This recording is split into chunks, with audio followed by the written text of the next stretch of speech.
إن الله وملائكته يصلون على النبي يا أيها الذين آمنوا صلوا عليه وسلموا تسليما اللهم صل وسلم على سيدنا ومولانا محمد وعلى آل وأصحاب سيدنا ومولانا محمد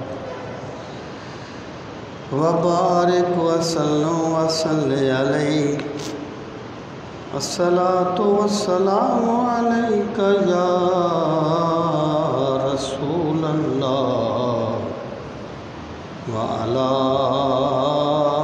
آلك وأصحابك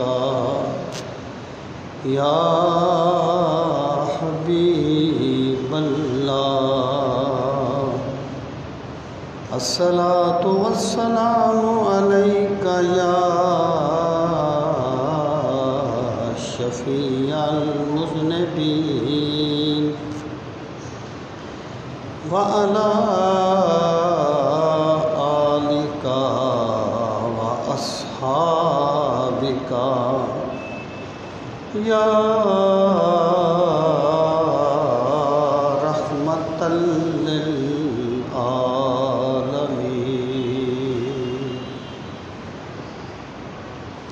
انتہائی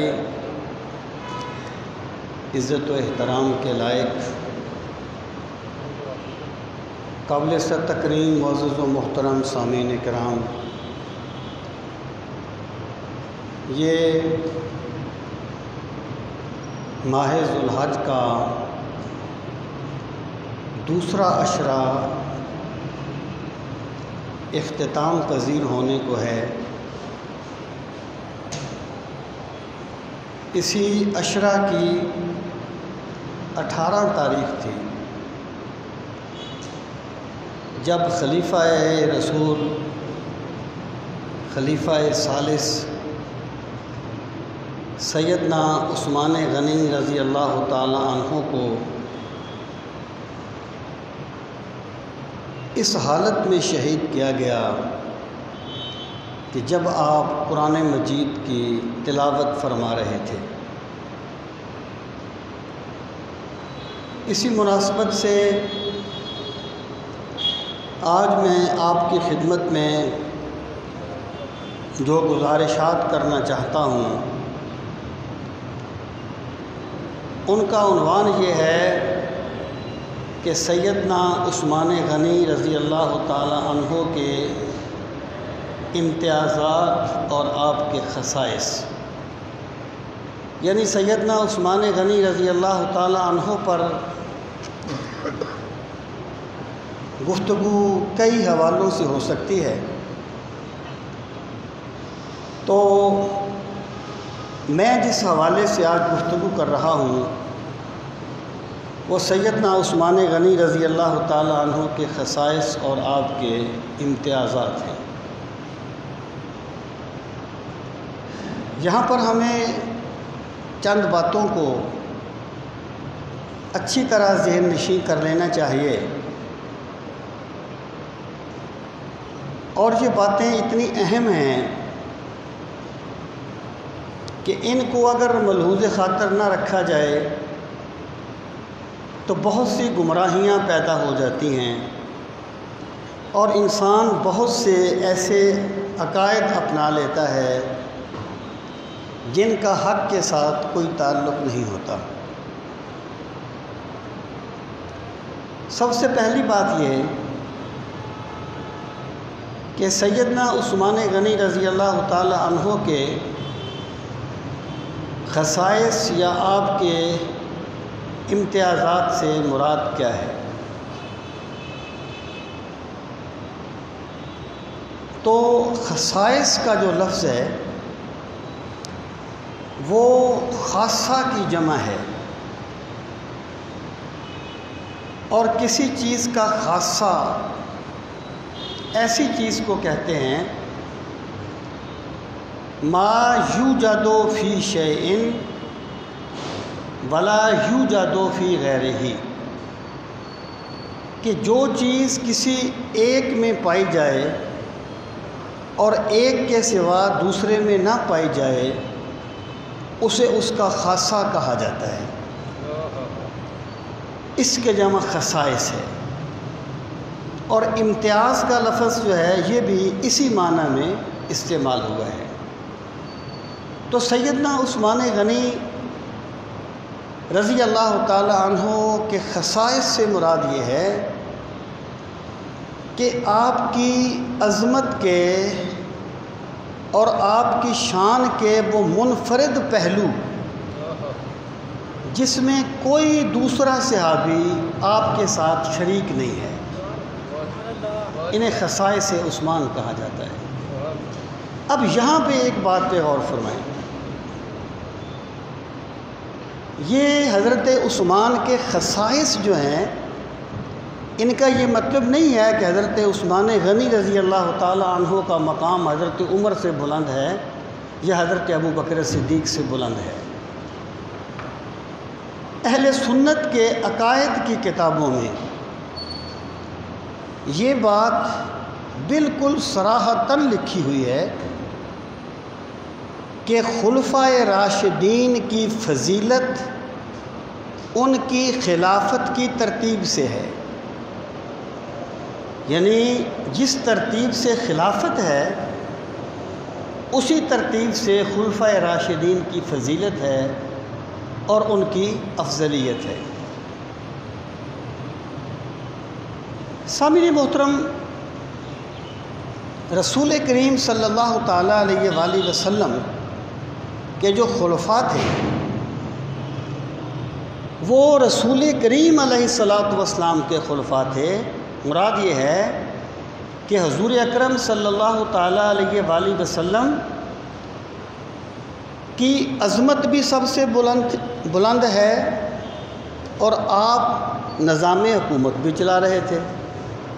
تو آپ کے بعد جتنے خلفاء آئے، خلفاء راشدین کی بات کر رہا ہوں، وہ سرکار کے ظاہر میں بھی ان کے خلیفہ ہیں اور باطن میں بھی ان کے خلیفہ ہیں۔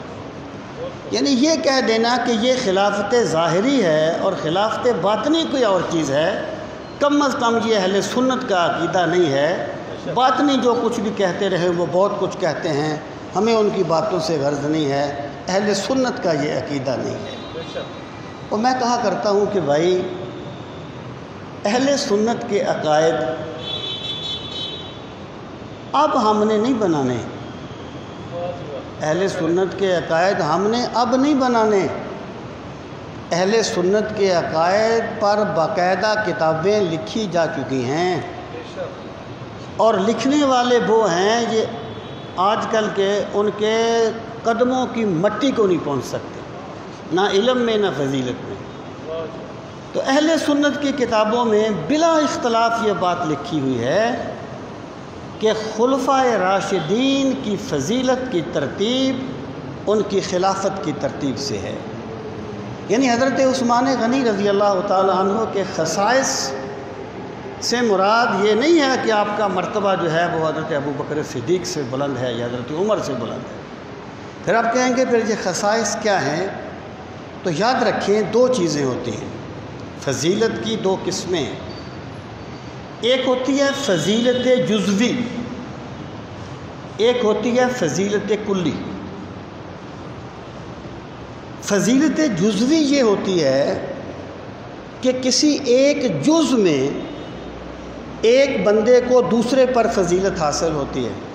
ممکن ہے ایک بہت بڑا محدث ہو، بہت بڑا قرآن کا مفسر ہو، لیکن وہ قرآن کا حافظ نہ ہو۔ ایک بچہ جسے ماضی کی گردان نہیں آتی، جسے حدیث کا بالکل علم نہیں ہے لیکن وہ قرآن کا حافظ ہے، اسے اس محدث پر فضیلت جزوی حاصل ہوگی، فضیلت حاصل ہوگی، لیکن یہ فضیلت جزوی ہے۔ کہ افضل محدث ہی ہے، لیکن حافظ بچے کو ایک فضیلت جزوی اس پر حاصل ہوگی۔ تو فضیلت جزوی جو ہوتی ہے وہ فضیلت کلی کو مستلزم نہیں ہوتی۔ یہ بڑے غور کرنے کی بات ہے۔ آپ کسی بھی صحابی کے مناقب دیکھیں گے، آپ کو یوں لگے گا جیسے یہ سب سے افضل ہیں، حالانکہ جب کسی کی افضلیت کو طے کیا ہمارے علماء و مشائخ نے تو وہ تمام فضائل کو دیکھ کے کیا کہ فضیلت جزوی تو کسی کو حاصل ہے، ہر کسی کو۔ مثلا میں مثال دیتا ہوں، مثلا دغتہ قبر کی بات لیں۔ دغتہ قبر دباتی ہے بندے کو، یعنی کوئی بھی بندہ جب اسے قبر میں رکھا جاتا ہے تو اسلامی تعلیمات کے مطابق قبر اسے دباتی ہے، لیکن فرق کیا ہوتا ہے کہ مومن کو اس طرح دباتی ہے جس طرح ماں اپنے بچے کو دباتی ہے۔ اس میں بھی من وجہ ایک کلفت ہوتی ہے، لیکن ماں کی محبت اس کلفت کو کلفت سمجھنے نہیں دیتی۔ اس کو دغتہ قبر کہتے ہیں۔ اب رسول کریم صلی اللہ تعالیٰ علیہ وسلم نے فرمایا کہ قبر ہر کسی کو دباتی ہے، اگر کوئی بندہ دغتہ قبر سے محفوظ رہتا تو وہ سعد ابن معاذ ہوتے۔ اب حضرت سعد ابن معاذ کا مقام خلفۂ راشدین سے زیادہ تو نہیں ہے، یہ ان کی فضیلت جزوی ہے، فضیلت کلی نہیں۔ ایک شخصیت ایسی ہیں، دیکھیں یہ غیب کا معاملہ ہے، اس کی خبر ہمیں نہیں ملے گی، اللہ کا نبی دے گا صلی اللہ علیہ وسلم۔ ایک شخصیت ایسی ہیں اسلام میں جو دغتہ قبر سے محفوظ رہیں، اور وہ حضرت علی المرتضیٰ رضی اللہ تعالی عنہ کی والدہ ماجدہ حضرت فاطمہ بنت اسد ہیں رضی اللہ تعالیٰ عنہ۔ کس لیے محفوظ رہیں؟ کہ سرکار کو وہ اپنی ماں کی طرح محبوب تھی، عزیز تھی۔ جب ان کا وصال ہوا تو سرکار ان کی قبر میں جا کے لیٹے، پھر ان کو دفن کیا گیا بے برکت النبی صلی اللہ علیہ وسلم۔ سرکار کی برکت سے حضرت فاطمہ بنت اسد جو ہیں وہ دغتہ قبر سے محفوظ رہیں۔ اب یہ حضرت فاطمہ بنت اسد کی جزوی فضیلت ہے، یہ نہیں کہا جا سکتا کہ ان کو یہ شرف حاصل ہے اس لیے وہ تمام صحابہ سے افضل ہے، سیدہ فاطمہ سے یہ افضل ہے، نہیں۔ عورتوں میں سیدہ فاطمہ الزہرا رضی اللہ تعالی عنہ سے افضل کوئی نہیں۔ سیدات نساء اہل الجنہ، سیدات نساء العالمین سیدہ فاطمہ ہے، مجموعی فضائل۔ میں آپ سے یہ عرض کر رہا ہوں کہ یہ جو حضرت عثمان کے انفرادی خصوصیات ہیں، یوں کہیے کہ یہ ان کی فضیلت جزویہ ہیں۔ فضیلت کلی کی ترتیب وہی ہے جو خلافت کی ترتیب اہل سنت کا جو متفق علیہ عقیدہ ہے۔ وہ کوئی شاذ قول لا کے خام کا بات قول جانے کی کوشش کرنا کسی صحیح العقیدہ بندے کی روش نہیں ہو سکتی۔ سامعین محترم، ایسے ہی آپ دیکھ لیں کہ حضرت خزیمہ رضی اللہ تعالی عنہ کی گواہی کو سرکار نے 2 آدمیوں کی گواہی کے قائم مقام قرار دیا تھا، اور کسی کی گواہی کو ابو بکر صدیق بھائی گواہی دیں گے تو ساتھ دوسرا بندہ ہوگا، حالانکہ وہ افضل البشر بعد الانبیاء ہیں۔ حضرت خزیمہ کو جو شرف حاصل ہے یہ حضرت خزیمہ کی فضیلت جزوی ہے، یعنی فضیلت جزوی کو لے کر فضیلت کلی کا تاثر دینا اتنی بڑی جہالت ہے جس پر جتنا بھی افسوس کیا جائے کم ہے۔ تو حضرت عثمان کے خصائص دراصل حضرت عثمان کے فضائل جزویہ ہیں، فضیلت کلی کی ترتیب وہی ہے جو خلافت کی ترتیب ہے، یہ اہل سنت کا عقیدہ ہے۔ سامعین محترم، حضرت زید کا نام قرآن میں آ گیا، حضرت زید بن ثابت کا نہیں، حارث، حضرت زید بن حارثہ رضی اللہ تعالیٰ عنہ کا نام قرآن میں آ گیا. یہ ان کی فضیلت ہے. یہ فضیلت جزوی ہے، فضیلت کلی نہیں. فضیلت کلی تمام مناقب کو دیکھ کے علماء نے، محدثین نے، مشائخ نے جو طے کی ہے وہ ہے. اب اگلی بات میں یہ کرنا چاہتا ہوں کہ بھائی کسی سرکار کے سب صحابی، تمام صحابیات، سرکار کے اہل بیت، سرکار کے صحابی، سرکار کے غلام، ہر بندہ ہمارے سر کا تاج ہے. اگر ہمیں ان کے قدموں کی مٹی مل جائے تو ہم انہیں اپنی آنکھوں کا سرما بنائیں، اور محاورتاً نہیں حقیقتاً، کیونکہ انہوں نے سرکار کی زیارت کی ہے. ہر صحابی کی اپنی اپنی شان ہے. نبی کریم صلی اللہ تعالیٰ علیہ وآلہ وسلم کو اللہ تعالیٰ نے ہر خوبی کا پیکر تمام بنایا. کائنات حسن جب پھیلی تو لامحدود تھی، اور جب سمٹی تو تیری ذات بن کے رہ گئی. سرکار کی ذات گرامی ہر خوبی کا منبع ہے، اور سرکار کے تمام صحابہ میرے آقا کی کسی نہ کسی خوبی کا مظہر ہے. کوئی فقر کا مظہر ہے، کوئی جمال کا مظہر ہے، کوئی جمال کا مظہر ہے، کوئی جلال کا مظہر ہے، کوئی سخاوت کا مظہر ہے. کسی صحابی کا ذکر اس طرح کرنا کہ دوسرے صحابی پر طعن کیا جائے، یہ اہل سنت کا طریقہ نہیں ہے، یہ ایمان والوں کا طریقہ نہیں ہے. وہ دیکھیں، بات کرنے کا ایک انداز ہوتا ہے، انداز بیاں بات بدل دیتا ہے امیر، ورنہ دنیا میں کوئی بات نئی بات نہیں، ایک انداز ہوتا ہے. مثلا حضرت عمر رضی اللہ تعالیٰ عنہ کو یہ شرف حاصل ہے کہ قرآن مجید کی بہت سی آیات اس طرح نازل ہوئی جیسے حضرت عمر فاروق کہا کرتے تھے سرکار سے کہ اس طرح کی کوئی آیت نازل ہونی چاہیے. لیکن وہ یہ نہیں کہتے تھے کہ میرے رب نے میری موافقت کی، وہ کہتے تھے میں نے اپنے رب کی موافقت کی ان باتوں میں. اسے کہتے ہیں ادب. سرکار کے تمام، اور پھر دیکھیں یہ جو رقابت ہوتی ہے نا، رقابت، یہ تن کی دنیا کے جھگڑے ہیں، من کی دنیا کے نہیں. تن کی دنیا میں ایک محبوب ہو نا، ایک اس کا محب ہو، اس کو پتہ چل جائے کہ کوئی اور بھی اس کا محب ہے، ان میں دشمنی ہو جاتی ہے. رقابت ہے. یہ رقابت تن کی دنیا میں ہے. لیکن من کی دنیا میں جو بندہ بھی سرکار مدینہ سے جتنی محبت کرے گا، سرکار کے دیگر محبت کرنے والوں کو وہ اتنا ہی محبوب ہوگا. صحابہ میں کوئی رقابت نہیں ہے. صحابہ و اہل بیت و صحابہ میں کوئی رقابت نہیں ہے. سب احترام باہمی کرتے ہیں. اور سامعین محترم، کسی بھی صحابی کا ذکر اس طرح کرنا کہ اس سے کسی دوسرے صحابی پر طعن آتا ہو، یا اہل بیت کی کسی مقدس شخصیت پہ طعن آتا ہو، یہ گمراہی کا راستہ ہے، یہ بدبختی کی علامت ہے، شقاوت کی علامت ہے.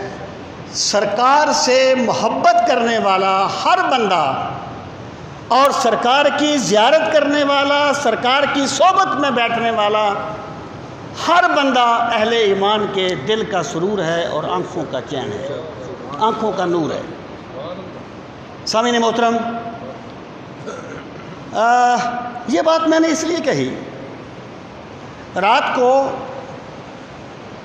میں ایک کتاب دیکھ رہا تھا. وہ ایکچولی تو بیان کر رہے تھے حضرت عثمان کی شان کو، لیکن جگہ جگہ وہ نشتر چلا رہا تھا بندہ اہل بیت کے بعض شخصیات پر. بخدا یہ بات نہیں ہے. اگر کوئی بندہ حضرت عثمان کو خوش کرنے کے لیے اپنے خیال میں حضرت علی پہ تان کرتا ہے تو حضرت عثمان خوش نہیں ہوں گے. اگر کوئی حضرت علی کو خوش کرنے کے لیے حضرت عثمان پہ تان کرتا ہے تو حضرت علی خوش نہیں ہوں گے. یہ نفرتیں ہم نے پیدا کی ہیں اپنے دلوں میں. سرکار کے صحابہ نفرتوں سے پاک تھے. تو سامعین محترم، خصائص عثمان سے مراد کیا ہے؟ حضرت عثمان کی انفرادی فضیلتیں جو آپ کے فضائل جزویہ میں سے ہیں، اور ان کے بیان سے مراد حضرت عثمان کی عظمت کو بیان کرنا ہے، کسی اور صحابی پر تان کرنا نہیں ہے. جن لوگوں کی تقریر ہی تان کے بغیر مکمل نہیں ہوتی نا، ان پر بھی لعنت ہو اللہ کی، ان کی سوچ پر بھی لعنت ہو. سرکار کے صحابہ سارے کے سارے اللہ نے ان کے لیے جنتی ہونے کا وعدہ فرمایا ہے. اللہ نے ان کے لیے اپنی رضامندی کی سند دی ہے. وہ سرکار مدینہ صلی اللہ علیہ وسلم کی 23 سالہ محنت کا ثمرہ ہیں. وہ ماں بعد امت تک دین پہنچنے کا واسطہ ہیں.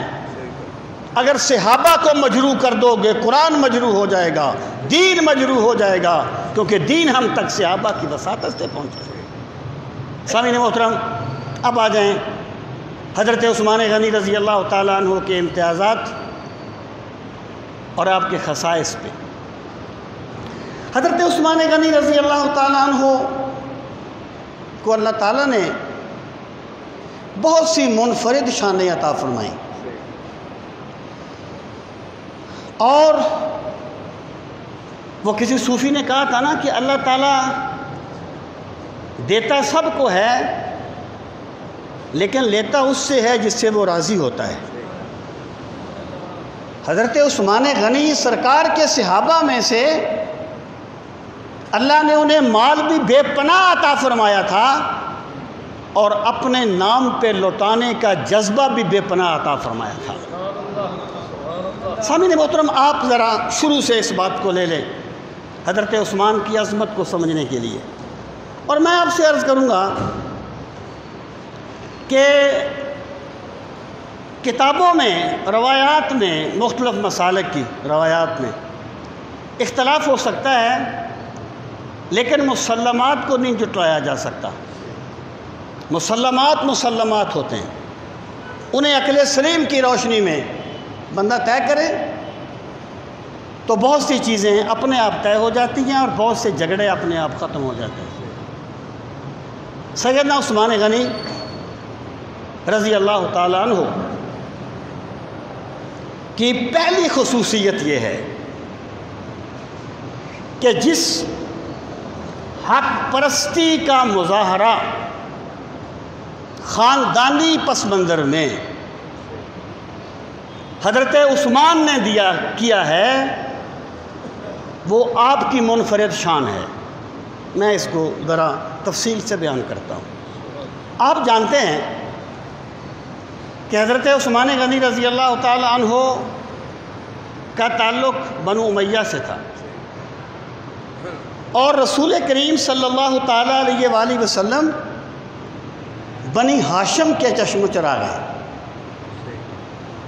اور خاندانی جھگڑے ہمیشہ سے رہتے ہیں. لیکن اس وقت اپنے جوبن پر تھے.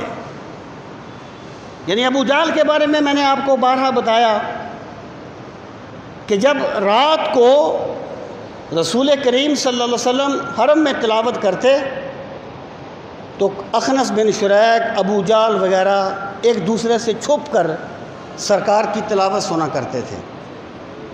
اخنس بن شریک کہتا ہے ایک دن میں ابو جہل کے گھر چلا گیا، میں نے کہا اے ابا الحکم، یہ اس کی کنیت تھی، حکمتوں کا باپ. وہ اپنے معاشرے میں بڑا دانش مند بندہ مشہور تھا. ابو جہل اس لیے بن گیا کہ اس نے سرکار سے فیض نہیں پایا، وہ جاہلوں کا باپ بن گیا. تو اس نے کہا اے ابا الحکم، کیا محمد سچا ہے؟ ابو جہل نے کہا اللہ کی قسم اس کی زبان سے کبھی جھوٹ نہیں نکلا۔ میں نے کہا پھر مانتا کیوں نہیں ہے؟ اخنس بن شریح کہتا ہے میں نے کہا مانتا کیوں نہیں ہے؟ کہنے لگا مانتا اس لیے نہیں ہوں کہ ہمارا اور بنو ہاشم کے قبیلے کا مقابلہ تھا۔ انہوں نے حاجیوں کی خدمت کی، ہم نے بھی کی، انہوں نے بھوکوں کو کھانا کھلایا، ہم نے بھی کھلایا۔ اب بنو ہاشم یہ کہتے ہیں کہ ہم میں پیغمبر آ گیا ہے، تو بتاؤ ہم پیغمبر کہاں سے لے کے آئیں؟ یعنی ابو جہل بھی مانتا ہے کہ ہیں سچے، مانا کس لیے نہیں؟ خاندانی دشمنی ہے، یہ ہوتی ہے خاندانی دشمنی۔ اور مسیلمہ کذاب کے پیروکاروں نے جب اس سے پوچھا کہ کیا محمد صلی اللہ علیہ وسلم سچے نہیں ہیں، اس نے کہا سچے ہیں۔ جب لوگ اس کے پیروکاروں سے پوچھتے، وہ کہتے مسیلمہ جھوٹا ہے لیکن ہے تو ہمارے قبیلے کا نا۔ یہ تھی وہ خاندانی رقابت جو بنو ہاشم اور بنو امیہ میں تھی۔ اور کس طرح تھی؟ رسول کریم صلی اللہ تعالیٰ علیہ وآلہ وسلم کے اجداد میں ایک نام آتا ہے حضرت عبد مناف، ان کے بیٹے ہیں ہاشم اور عبد الشمس۔ عبد الشمس کے بیٹے کا نام ہے امیہ، امیہ کے بیٹے کا نام ہے ابو العاص، ابو العاص کے بیٹے کا نام ہے عفان، عفان کے بیٹے کا نام ہے عثمان۔ آپ نے دیکھی ہیں خاندانی لڑی، کتنی نسلیں ہیں۔ ادھر ہاشم، عبد مناف کے بیٹے کا نام ہاشم، ہاشم کے بیٹے کا نام عبد المطلب، ویسے ان کا نام شیبہ تھا، عبد المطلب کے بیٹے کا نام عبداللہ، اور عبداللہ کے لخت جگر تاجدار مدینہ صلی اللہ تعالیٰ علیہ وآلہ وسلم۔ اب ہوا کیا کہ عبد مناف کے دو بیٹے تھے، میں نے عرض کیا ہاشم اور عبد الشمس۔ عبد الشمس کا بیٹا تھا امیہ۔ ہاشم جو تھے نا، یہ سرکار کی اجداد میں سے اللہ نے انہیں وہ کچھ عطا کیا تھا کہ دیکھنے والا ان کی صداقت کو سمجھ لیتا تھا۔ وہ بہت بڑے سردار بن گئے، ان کی رسائی بڑے بڑے بادشاہوں تک ہو گئی۔ عبد الشمس کا بیٹا امیہ جو ان کا بھتیجا تھا، اسے یہ بات اچھی نہیں لگی۔ اس نے کہا جی ہم مناظرہ کرتے ہیں، میں یعنی امیہ اور ہاشم، ہم مناظرہ کریں گے، بنو خزاعہ کا ایک بندہ فیصلہ کرے گا، اور جو بندہ یہ مناظرہ ہار جائے گا وہ جیتنے والے کو 50 بختی اونٹ دے گا اور جلا وطن ہو جائے گا، وطن چھوڑ کے چلا جائے گا۔ ہاشم اور امیہ میں مناظرہ ہوا، بنو خزاعہ کا بندہ فیصل بنا، جج بنا، اور جس ہاشم کی پیشانی میں فاتح کائنات صلی اللہ علیہ وسلم کا نور ہے، کوئی انہیں کس طرح شکست دے سکتا ہے؟ اس بندے نے فیصلہ کر دیا کہ ہاشم جیت گیا اور عبد الشمس امیہ ہار گیا۔ امیہ نے 50 اونٹ دیے اور جلا وطن ہو گیا۔ یہاں سے بنو امیہ اور بنو ہاشم میں چپکلش شروع ہو گئی۔ یعنی بنو ہاشم اور بنو امیہ کی دشمنی کا مطلب کیا ہے کہ ہاشم اور عبد الشمس کی اولاد میں دشمنی، اختلاف، چپکلش، اور یہ 4 نسلوں کی دشمنی تھی۔ ہمارے ہاں بھی خاندانی اختلاف چلتے ہیں نا، میں کہا کرتا ہوں کہ بچوں کو پتہ نہیں ہوتا کہ ہمارا اس خاندان سے کس بات پہ اختلاف ہوا تھا، لیکن وہ بھی ان سے نفرت کرتے ہیں کیونکہ انہیں پتہ ہے کہ ہمارا باپ ان سے نفرت کرتا ہے، ہمارا دادا ان سے نفرت کرتا تھا، ہماری ماں ان سے نفرت کرتی ہے، انہیں پتہ ہوتا ہے۔ تو یہ خاندانی جو جھگڑے ہوتے ہیں یہ ان بچوں پر بھی آ جاتے ہیں جن کو پتہ ہی نہیں ہوتا کہ وجہ اختلاف کیا ہے۔ اب آپ سیدنا عثمان کی عظمت کا اندازہ لگائیں کہ 4 نسلوں کی دشمنی ہے اور بنو امیہ کا پہلا بندہ جو خاندانی دشمنی کو بھولتے ہوئے حق کی آواز پہ لبیک کہتے ہوئے بنو ہاشم کے کیمپ میں جاتا ہے، وہ سیدنا عثمان بن عفان رضی اللہ تعالیٰ عنہ ہے۔ اللہ کی قسم کبھی اندازہ تو لگائیے اس بات کا کہ کتنا حق طلب تھا حضرت عثمان بن عفان رضی اللہ تعالیٰ عنہ، کس قدر اللہ نے انہیں بلند ایمان دیا تھا۔ خاندانی دشمنی کو توڑ کر حق کی بات پہ میں کہا کرتا ہوں کہ ہمارے ہاں حق پرستی نہیں ہے، گروہ پرستی ہے۔ یہاں گورنمنٹ نے اپوزیشن کی ہر بات کی مخالفت کرنی ہے، بے شک وہ صحیح ہو۔ اپوزیشن نے گورنمنٹ کی ہر بات کی مخالفت کرنی ہے، بے شک وہ صحیح ہو۔ جو قوم گروہ پرستی کے ماحول میں جیتی ہے اسے اپنے ایمان پہ غور کرنا چاہیے، اپنے ایمان کے تقاضوں پہ غور کرنا چاہیے۔ سامعین محترم، حضرت عثمان غنی رضی اللہ تعالیٰ عنہ کی یہ پہلی انفرادیت ہے، یہ پہلا ان کا خاصہ ہے، خصائص میں سے پہلی بات ہے کہ 4 نسلوں کی دشمنی بھول کر سرکار مدینہ کی غلامی میں آنا۔ گروہ صحابہ میں آپ کو کچھ ایسا دوسرا بندہ نہیں ملے گا۔ ہم سب کی عظمت کو سلام کرتے ہیں، لیکن یہ حضرت عثمان کی خصوصیت ہے۔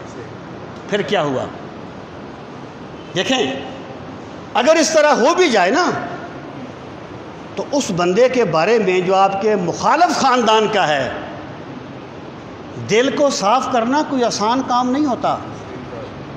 بہت سی بدگمانیاں بھی آ جاتی ہیں، پتہ نہیں یار کسی پلاننگ کے تحت آیا ہو، پتہ نہیں کس منصوبہ بندی کے تحت آیا ہو۔ حضرت عثمان غنی نے حق پرستی کی کمال کر دی اور میری سرکار مدینہ نے لجپالی کی کمال کر دی کہ حضرت عثمان غنی رضی اللہ تعالی عنہ کو اپنی لخت جگر حضرت رقیہ حضرت عثمان کے نکاح میں دے دی۔ اب دیکھیے یہ کوئی چھوٹی بات نہیں ہے۔ جب ایک بندہ اپنی بیٹی کا رشتہ کسی سے کرتا ہے نا، آپ اندازہ کیجئے اس پر وہ کتنا اعتماد کر رہا ہوتا ہے، اس کے ایمان پہ اسے کتنا اعتماد ہوتا ہے۔ خیر یہ بات میں ذرا بعد میں عرض کرتا ہوں۔ پھر حضرت عثمان کی اگلی خصوصیت کیا آئی کہ حضرت عثمان نے اپنی بیوی حضرت رقیہ رضی اللہ تعالی عنہ کے ساتھ ہجرت حبشہ کی، اور رسول کریم صلی اللہ تعالی علیہ وآلہ وسلم نے فرمایا کہ حضرت لوط کے بعد جس میاں بیوی نے پہلی مرتبہ اللہ کے نام پر ہجرت کی ہے وہ عثمان اور ان کی اہلیہ رقیہ ہیں۔ یہ بھی حضرت عثمان کی خصوصیت ہے، حضرت عثمان کا خاصہ ہے، حضرت عثمان کا امتیازی وصف ہے کہ انہوں نے سب سے پہلے اپنی زوجہ کے ہمراہ ہجرت کی، ہجرت حبشہ کی۔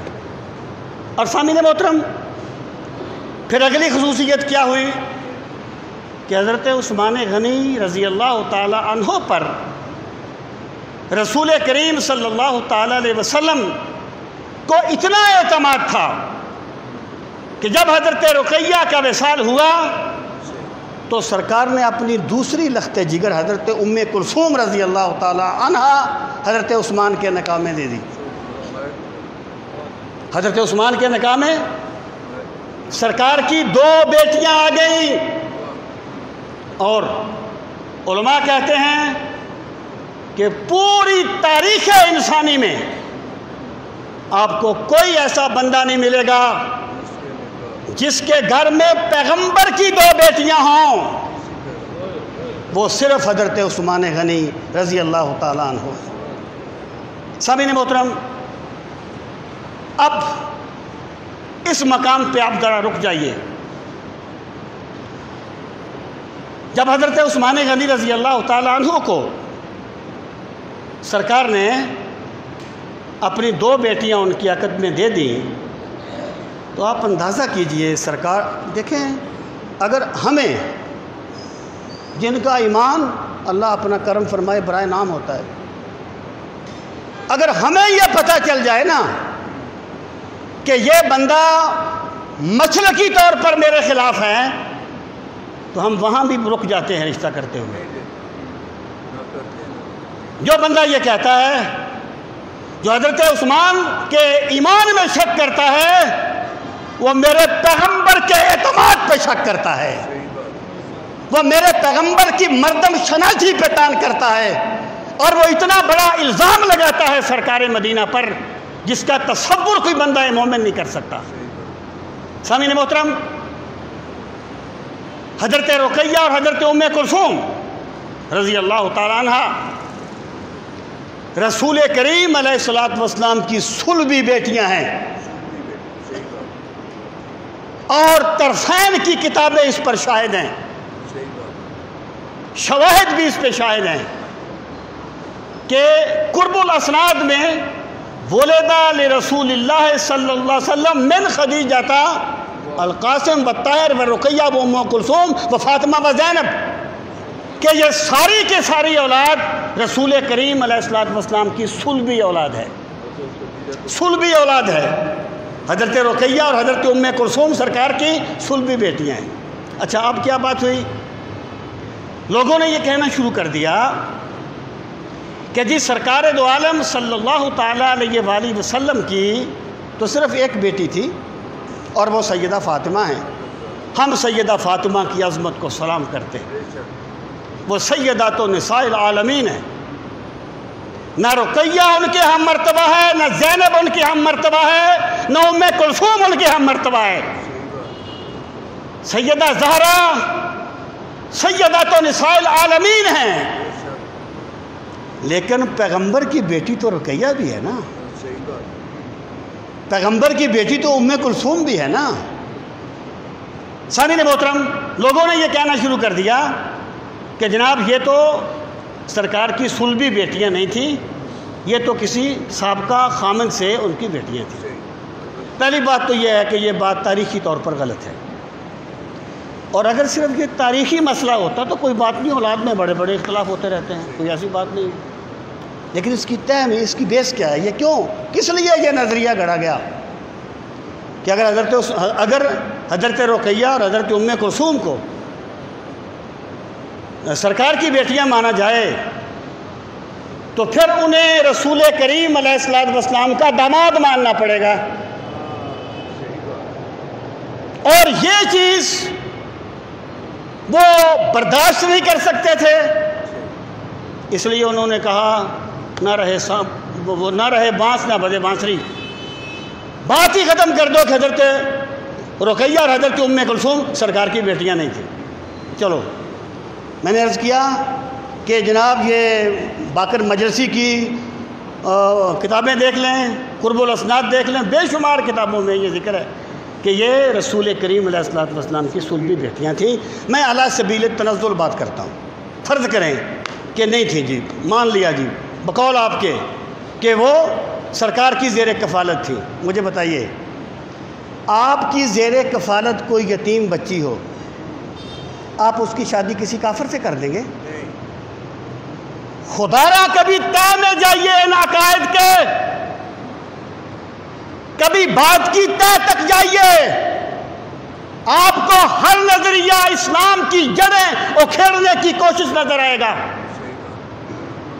اور وہ حضرت امام اعظم ابو حنیفہ سے کسی بندے نے بات کی نا حضرت عثمان کے بارے میں، اس نے کہا استغفر اللہ وہ مسلمان نہیں تھے، تو آپ نے اس سے کہا کہ کسی نے اس سے کہا کہ وہ تم بچی کا رشتہ تلاش کرتے ہو، ایک بندہ ہے بڑا نیک، بڑا شریف ہے، بڑا مالدار ہے، بڑی انسانی خوبیوں سے کا مالک ہے، اسے اپنی بیٹی کا رشتہ کر دو۔ اس نے کہا لیکن ایک بات ہے۔ کہا وہ یہودی ہے۔ اس نے کہا میں یہودی سے اپنی بیٹی کا رشتہ کروں گا؟ اس نے کہا تو یہی بات حضرت عثمان کے بارے میں کیوں کہہ دیتے ہو؟ یہ رسول کریم علیہ السلام کے بارے میں کیوں کہہ دیتے ہو؟ میرے بھائی، حضرت عثمان کی یہ خصوصیت ہے کہ ان کے عقد میں امام الانبیاء صلی اللہ علیہ وسلم کی 2 بیٹیاں ہیں، اور یہ شرف پوری تاریخ انسانی میں اور کسی بندے کے حصے میں نہیں آیا۔ یہ سیدنا عثمان غنی رضی اللہ تعالیٰ عنہ کا خاصہ ہے۔ سامعین محترم، اب آپ دیکھیں، میں صرف خصائص پہ بات کر رہا ہوں، فضائل پہ نہیں کر رہا، خصائص پہ۔ اب حضرت عثمان کی ایک اور خصوصیت دیکھیں کہ سرکار کے سب صحابہ راہ خدا میں مال خرچ کرنے میں ایک منفرد شان کے حامل ہیں، اور اہل بیت تو سخاوت کا ترہ امتیاز ہے، اس میں تو کوئی دوسری رائے نہیں ہے۔ لیکن حضرت عثمان کو ایک شرف حاصل ہوا، ایک خصوصیت اللہ نے دی۔ وہ خصوصیت کیا کہ جب غزوہ تبوک کے موقع پر حضرت عثمان نے 1000 درہم پیش کیے تو سرکار منبر پہ بیٹھے ہوئے تھے۔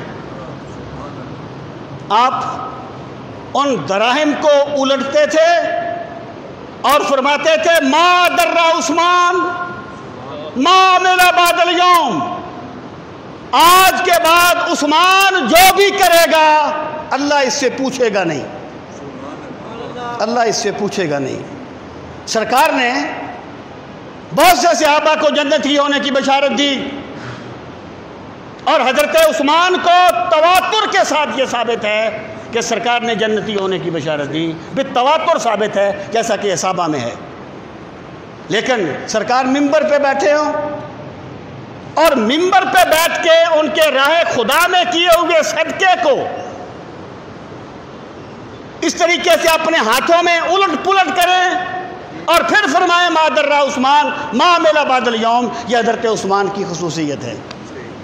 سامعین محترم، محدثین کہتے ہیں کہ اس جملے کا یہ مطلب نہیں تھا کہ حضرت عثمان کے لیے حلال حرام کی تمیز اٹھ گئی تھی کہ عثمان جو بھی کرتا رہے اس کو اجازت ہے، ایسا نہیں تھا۔ وہ کہتے ہیں کہ سرکار دو عالم صلی اللہ تعالیٰ علیہ وآلہ وسلم نے جو جنت کی بشارت دی ہے اس کی 2 صورتیں ہیں۔ ایک صورت یہ کہ سرکار نے کسی عمل پر جنت کی بشارت دی، کسی عمل پر، کہ من قال لا الہ الا اللہ دخل الجنہ۔ ایک بندے کی زندگی شرک میں گزری، جب اس نے لا الہ الا اللہ پڑھ لیا اس وقت وہ جنتی ہے۔ جو بندہ ذکر کی مجلس میں گیا اس وقت اسے بخش دیا گیا، اس کے بعد اس کے اپنے اعمال ہیں۔ جنت کی بشارت ہے ایک مخصوص وقت میں، اس کے بعد اس کے اعمال ہیں۔ اور دوسرا ہے کہ سرکار نام لے کر کسی کو فرما دیں کہ یہ جنتی ہے، جیسے ابو بکر فی الجنہ، عمر فی الجنہ، عثمان فی الجنہ، علی فی الجنہ۔ حضرت حسنین کریمین کے بارے میں فرمایا سیدہ شباب اہل الجنہ، سیدہ فاطمہ کے بارے میں فرمایا سیدہ نساء اہل الجنہ۔ نام لے کر کسی کو جنتی کہیں، کہتے ہیں اس کا مطلب یہ ہوتا ہے کہ سرکار مدینہ نے ضمانت دے دی کہ یہ بندہ مرتے دم تک کوئی ایسا کام کرے گا ہی نہیں جو جنت میں جانے کے منافی ہوگا۔ تو سرکار نے حضرت عثمان کی ضمانت دے دی کہ میرا عثمان کوئی ایسا کام کرے گا ہی نہیں جو جنت میں جانے کے منافی ہوگا۔ سامعین محترم، حضرت عثمان غنی کی ایک اور خصوصیت پہ غور فرمائے کہ جب صلح حدیبیہ کے موقع پر وہ گئے سفیر بن کے، پہلی بات تو یہ ہے کہ سفیر اس کو بنایا جاتا ہے جس پر اعتماد ہوتا ہے، یا سفیر اس کو بنایا جاتا ہے جس پر اعتماد ہی نہیں ہوتا؟ اور بھائی وہ تو ترجمانی کرتا ہے نا، ریاست کا سفیر ہوتا ہے، اور ہماری طرح نہیں تھا عہدے کہ قابلیت کی بنیاد پر نہیں، کسی اور بنیاد پر ان کو تقسیم کیا جاتا تھا۔ سرکار مدینہ نے جو انتخاب فرما دیا، اس سے بہتر انتخاب کا تصور کرنا بھی کفر ہے۔ سفیر بنا کے بھیجا تو لوگوں نے کہا کہ یا رسول اللہ صلی اللہ علیہ وسلم، عثمان تو خوش قسمت ہے کہ اسے طواف کر لے گا۔ سرکار کو اتنا اعتماد تھا، آپ نے فرمایا عثمان ہمارے بغیر طواف نہیں کرے گا۔ اور پھر انہوں نے کہا کہ آپ طواف کر لیجئے، آپ نے فرمایا میں سرکار مدینہ کے بغیر طواف نہیں کروں گا۔ اقبال نے کہا تھا گدائے میں قدا کی شان بے نیازی دیکھ، گدائے میں قدا کی شان بے نیازی دیکھ، کہ پہنچ کے چشمہ ہے وہاں پہ توڑتا ہے صبح، وہاں جا کر طواف نہیں کیا۔ اور پھر کیا ہوا، جب حضرت عثمان کی شہادت کی خبر پھیلی تو سرکار مدینہ نے حضرت عثمان کا قصاص لینے کے لیے صحابہ کی بیعت لی۔ خدا کی قسم مجھے بتاؤ، جو بندہ کہتا ہے کہ حضرت عثمان مومن نہیں تھے، اس بدبخت سے پوچھو کہ اللہ کا پیغمبر کو ڈرامہ کر رہا تھا؟ استغفر اللہ، کبھی سوچو تو صحیح۔ تمہیں 1400 سال بعد میں پتہ چل گیا اللہ کا پیغمبر جسے اللہ نے ما کان و ما یکون کا علم دیا، انہیں نہیں پتا تھا کہ کیا ہے۔ اور پھر سرکار نے جب صحابہ سے بیعت لی تو صحابہ فرماتے ہیں سرکار نے اپنے دست پاک کو عثمان کا ہاتھ قرار دیتے ہوئے بیعت لی۔ یہ حضرت عثمان کی خصوصیت ہے کہ رسول کریم صلی اللہ تعالی علیہ وسلم نے اپنے ہاتھ کو حضرت عثمان کا ہاتھ قرار دیا۔ امام بصیری فرماتے ہیں، ان کا ایک قصیدہ ہے، قصیدہ حمزیہ، مفہوم ہے، وقت ختم ہو گیا میرا، مفہوم ہے۔ وہ فرماتے ہیں کہ جب صحابہ نے کہا نا، لوگوں نے کہا نا قریش نے کہ آپ طواف کر لیں، حالانکہ سرکار نے منع نہیں کیا تھا کہ عثمان میرے بغیر طواف نہیں کرنا، اور شریعت میں کوئی ایسا حکم بھی نہیں تھا، لیکن محبت کے قانون اپنے ہوتے ہیں اور ضابطے اپنے ہوتے ہیں۔ بصیری کہتے ہیں کہ حضرت عثمان نے ادب مصطفیٰ کی انتہا کر دی۔ اللہ نے انہیں جو شرف بخشا کہ عثمان کا ہاتھ نبی کا ہاتھ بن گیا، اور نبی کا ہاتھ اللہ کا ہاتھ قرار پایا۔ ید اللہ فوق ایدی ہے۔ یہ حضرت عثمان غنی رضی اللہ تعالیٰ عنہ ہیں، جنہیں اللہ نے بے پناہ خصوصیات عطا فرمائیں، اور میرے پاک نبی صلی اللہ تعالیٰ علیہ وسلم نے فرمایا لکل نبی رفیق فی الجنہ و رفیق فی الجنت عثمان۔ ہر نبی کا جنت میں ایک خاص دوست ہوگا، اور میرا وہ خاص دوست عثمان بن عفان ہوگا۔ حضرت عثمان غنی رضی اللہ تعالیٰ عنہ کی ایک یہ بھی خصوصیت ہے کہ انہوں نے اپنی ذات کے لیے لوگوں میں جنگ نہیں ہونے دی۔ انہوں نے کہا میں نہیں چاہتا کہ میری وجہ سے خون بہے، اور انہیں اس حالت میں شہید کیا گیا کہ وہ قرآن پاک کی تلاوت فرما رہے تھے۔ اللہ تعالی ہم سب کو رسول کریم علیہ الصلوۃ والسلام کے سب صحابہ کا ادب اور احترام کرنے کی توفیق نصیب فرمائے۔